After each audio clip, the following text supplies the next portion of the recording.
Hi hello నమస్కారం అండి. First మీకు చూపించింది వరాహస్వామినండి. తిరుపతి వెళ్ళినా మనం మొట్టమొదట దర్శనం చేసుకోవాల్సింది వరాహస్వామినట.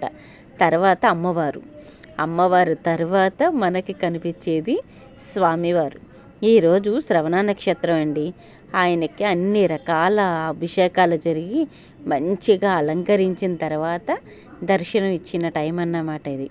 స్వామిని దర్శనం చేసుకోండి. మీకు కూడా అన్నీ మంచి జరగాలని కోరుకుంటున్నాను.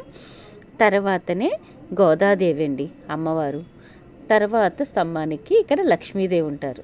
తర్వాత ఇక్కడ గరుడ స్వామి ఉంటారండి. కరెక్ట్గా ఎదురుగుంటానన్నమాట స్వామికి. ఇలా కరెక్ట్గా మన పురాణాల్లో ఎలా దర్శనం చేసుకోవాలో ఏంటో చెప్పిన విధంగా ఉంటుందండి గుడి. రాతితో కట్టించారు. అన్నిటికంటే హైలైట్ ఏంటంటే ధ్వజస్తంభం. నాకైతే అందులో దశావతారాలు అన్నీ చాలా స్వామివారిని అన్ని విధాలుగా అన్ని చుట్టూ చూడండి ఏడుకొండలవాడి విగ్రహాలే. ఇంకా చాలా చాలా బాగుంటుంది. దీన్ని వర్ణించడం కంటే వచ్చి చూసి ఆస్వాదించడమే బాగుంటుందండి.